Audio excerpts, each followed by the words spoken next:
তাদের মাদ্রাসাগুলো মাজারের পড়া মুরগির টাকা দিয়ে চলছে, যেটা সম্পূর্ণ হারাম। শুয়োরের মাংসের সঙ্গে আল্লাহ কোরআনে তুলনা করেছে। মাজারে পীরের নামে, কবরের নামে, গাছের নামে যেগুলো মান্যত করা হয় পীরের নামে, সেই মুরগির মাংসগুলোর সঙ্গে আল্লাহ শুয়োরের মাংসর তুলনা করেছে। যদি বলেন কোরআনে কোথায়? সূরা বাকারায়, ইন্নামা হাররামা আলাইকুমুল মাইতাতা ওয়াদ-দামা ওয়া লাহমাল খিনজির ওয়া মা উহিল্লা বিহি লিগাইরিল্লাহ। প্রবাহিত রক্ত, মরা জন্তুর মাংস, শুয়োরের মাংস, আল্লাহ ব্যতীত অপরের নামে উৎসর্গ করা জিনিস তোমাদের জন্য হারাম করা হলো। কেউ যদি বলে আমার ছেলে হলে দাতা বাবার মাজারে পাথর চাবড়িতে একটা মুরগি দেবো, সেই মুরগিটা 1000 বার বিসমিল্লাহ পড়ে জবও করলেও হালাল হবে না। ছাগল, গরু ইত্যাদি বিভিন্ন জায়গায়, এখানে হয়েছে কিনা বলতে পারবো না, জবাই হয়। তো এই আয়াতকে কেন্দ্র করে কোরআন শরীফের একটি আয়াত, এই সূরা মায়েদার এই আয়াতকে কেন্দ্র করে একজন ব্যক্তি, নাম না নিলেও হচ্ছে না, যেহেতু ইউটিউব ফেসবুকে আপনার তার বক্তব্য ভাইরাল, বর্ধমান জেলার, ওর নাম হচ্ছে ইয়াসিন। নামটা আল্লাহর রহমত, খুব ভালো, কিন্তু এখন আবু জাহেলের নাম যদি হয়ে যায়, ফেরাউন নামটা খুব ভালো, কোরআনের একটা শব্দ, কিন্তু এই নাম রাখা যাবে না, যেহেতু ফেরাউন শয়তান নালায়েকের নাম। তো এর নাম আমি নিতে চাইছিলাম না, এখন না বুঝলে আপনারা বুঝতে পারবেন না, সেই কারণে নামটা আমার একটু নিতে হচ্ছে। এই বলছে এই আয়াতকে পড়ে, হুররিমাত আলাইকুমুল মাইতাতু ওয়াদ-দামু ওয়া লাহমাল খিনজির ওয়া মা উহিল্লা লিগাইরিল্লাহি বিহি। আল্লাহ পাক বলছেন যে তোমাদের জন্য হারাম করা হলো কি? মাইতাতা মানে মুর্দা, ব্যাখ্যা করার টাইম নাই। ওয়াদ-দামা এবং রক্ত, ও লাহমাল খিনজির শুয়োরের গোশত, ওমা উহিল্লা লিগাইরিল্লাহি বিহি। ইহা ছাড়াও আল্লাহ বলছেন সেই পশু, যে পশুতে আল্লাহর নাম ছাড়া জবাই করা হয়েছে। এখানে সুস্পষ্ট ভাবে লেখা আছে যে আল্লাহর নাম ব্যতিরেকে যে পশু জবাই করা হয়েছে, তাহলে নাম ব্যতিরেকে শব্দ হচ্ছে আলাদা। আর এই খবিশ আপনার বক্তব্য দিয়ে মানুষকে বিভ্রান্ত করে বলছে যে তোমাদের জন্য মুর্দা, রক্ত, শুকরের গোশত হারাম করা হয়েছে, এবং সেই সমস্ত পশু হারাম করা হয়েছে যেটা আল্লাহ ছাড়া অন্য কারো উদ্দেশ্যে জবাই করা হয়েছে। উদ্দেশ্য হলো আলাদা আর নাম হলো আলাদা, ভালোভাবে বুঝবেন। তার কারণ এই ধরনের মূর্খদের বক্তব্য শুনে আমাদের কিছু শিক্ষিত পণ্ডিত বিভিন্ন জায়গায় বিভিন্ন ভাবে আপনার সমাজ নষ্ট করছে। বিভিন্ন জায়গায় আজে বাজে বক্তব্য শুনে সমাজ, আমাদের হানাফি সমাজ বিশেষ করে পীর অলি গাওস কুতুবের কাছ থেকে মানুষ আস্তে আস্তে দূরে সরে যাচ্ছে না বোঝার কারণে। উদ্দেশ্য হলো আলাদা, নাম হলো আলাদা। আল্লাহ পাক এখানে বলছেন যে আমার নাম ব্যতিরেকে, নাম ব্যতিরেকে মানে কি? মন্দিরেও পাঠা বলি হয়, আর অন্যান্য পশু জবাই হয়, সেই সমস্ত পশুর উদ্দেশ্য হচ্ছে আলাদা আর নাম হলো আলাদা। তারা ইয়া কালী বা মা কালী বলে জবাই করে, দুর্গার নামে হলে দুর্গা বলে জবাই করে। তা আরবের জমিনে এই আয়াত কখন নাজিল হয়েছিল? যখন তারা লাত, মানাত, উজ্জা, এখন যেমন দুর্গা, কালী বিভিন্ন ধরনের নাম, তো সেই সময় এই মূর্তিদের নাম রাখা ছিল লাত, মানাত, উজ্জা, হাবল, এইভাবে আরো অনেক নাম।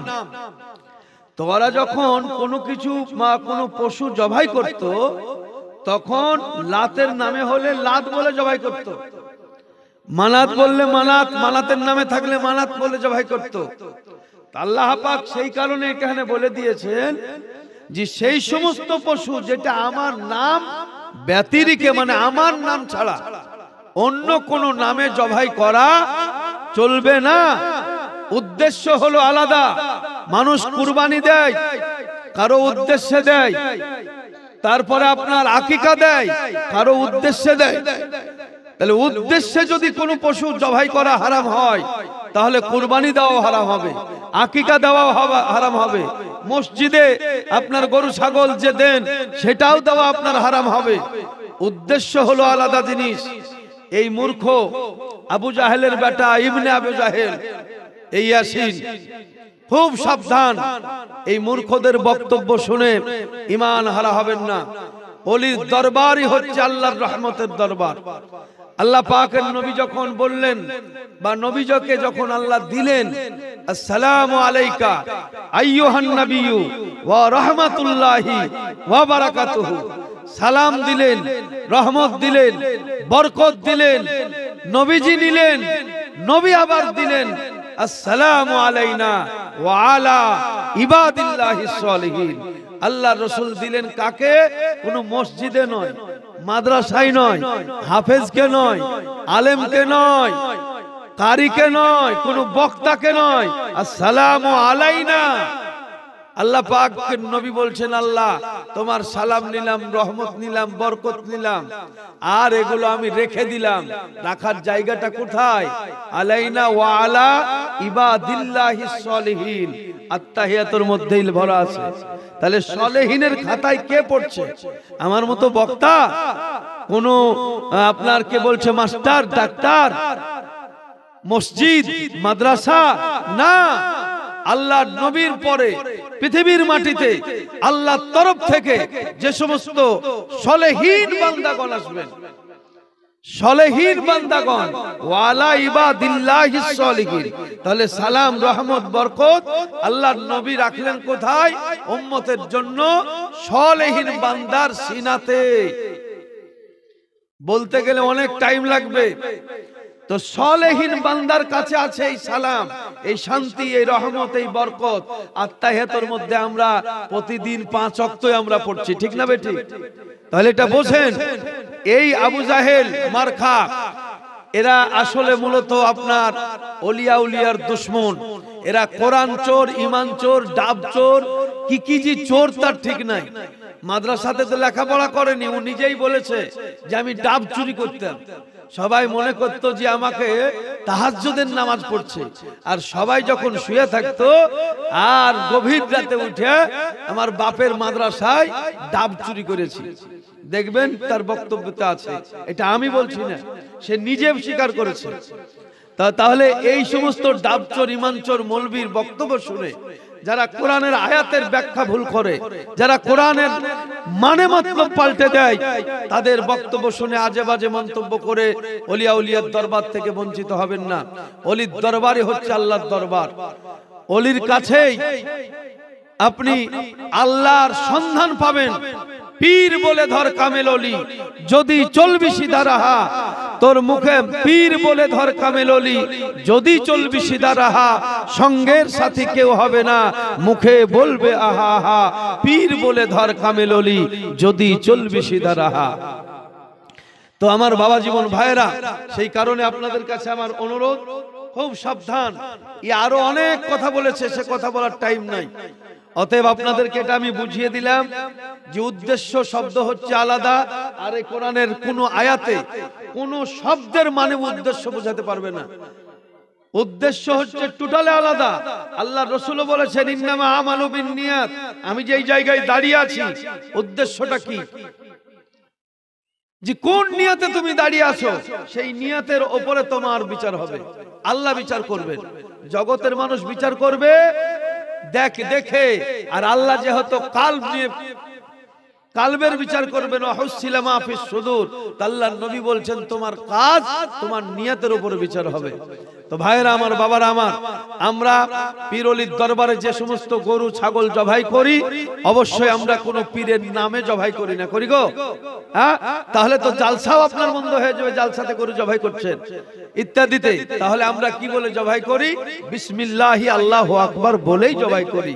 আর ও তো মানত সম্পর্কেও জানে না, মানত কোরআন শরীফে আছে কিনা সে সম্পর্কেও তো জানে না, কোন জায়গায় মানত করতে হবে সেটাও তো জানে না, আর কোন জায়গাটা বাস্তবে আপনার কি বলছে উত্তম সে বিষয়টাও তো জানে না। কোরআনে আপনি দেখান তো যে কাবা দামি না মানুষ দামি? কাবা বাইতুল্লাহ দামি না মানুষ দামি? ভয় করছেন কেন? মানুষ দামি। কোরআনে কোন জায়গায় একটা আয়াত আপনি দেখান যে আল্লাহ বলেছেন কাবার থেকে আমি মানুষের থেকে কাবাকে উত্তম তৈরি করেছি, জান্নাত থেকে মানুষ থেকে আমি জান্নাত সুন্দর তৈরি করেছি? কোন জায়গায় লেখা নাই। আল্লাহ পাক কোরআন মাজিদ দিলেন, কোরআন মাজিদের মধ্যে বললেন মানুষই উত্তম, মানুষই নিকৃষ্ট, মানুষই উত্তম, মানুষই নিকৃষ্ট। তাহলে কাবা বাইতুল্লাহ থেকেও দামি হলো মানুষ, আর মানুষের মধ্যে দামি নবী রাসূল গাউস কুতুব আউলিয়া উলিয়া। অতএব খুব সাবধান, আজে বাজে বক্তব্য শুনে ঈমান হারা হয়ে কবরে যাওয়ার চেষ্টা করবেন না। আল্লাহ পাক বলেছেন ওয়াকুনু মা সাদিকিন, বান্দা তোমরা সত্যবাদীদের সঙ্গ লাভ করো। আল্লাহ পাক আমাদের সকলকে সত্যবাদীদের সঙ্গে থাকার, বসার এবং তাদের সঙ্গেই ইহজগৎ পরজগতে যাওয়ার এবং তাদের সঙ্গে হাসর হওয়ার তৌফিক আল্লাহ পাক আমাদের সকলকে দান করুক। বলুন আল্লাহুম্মা আমিন। সকল কিয়াম করে দিন নাকি ইয়ান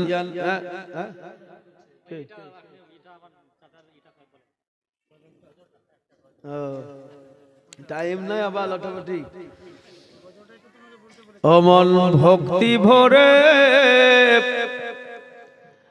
মুর্শিদ, গজল না শেষ হওয়া পর্যন্ত কিন্তু হবে না, তাও বলছি। অমল ভক্তি ভরে মুর্শিদ ধরে কর সাধনা, অমন ভক্তি ভরে মুর্শিদ ধরে কর সাধনা,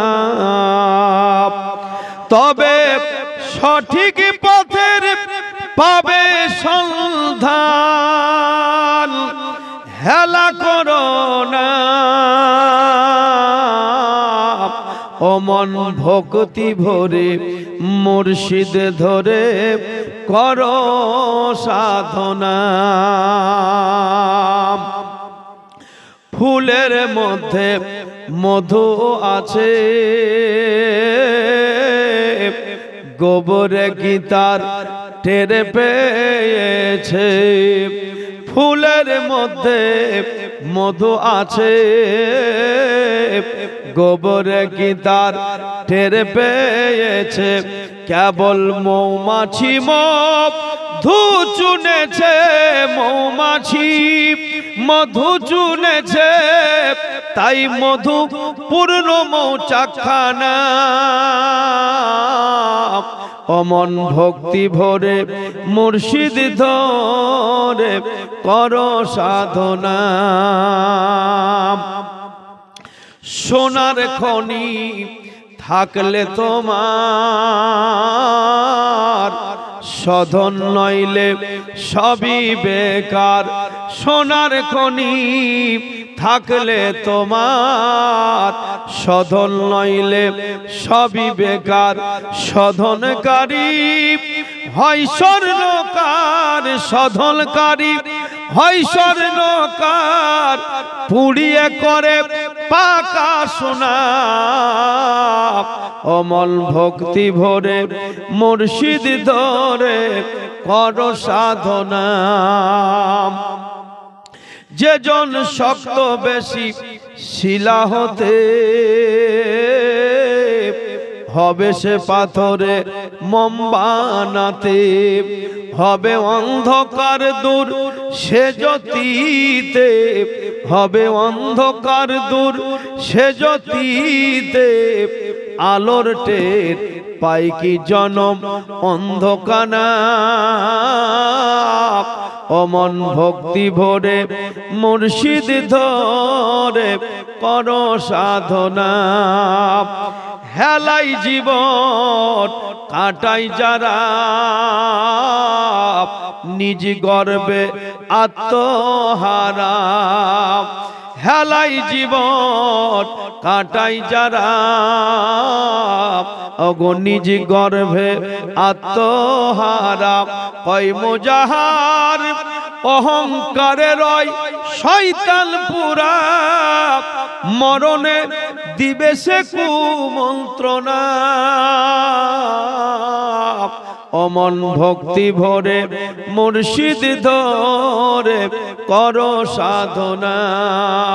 অমন ভক্তি ভরে মুর্শিদ ধরে কর সাধনা।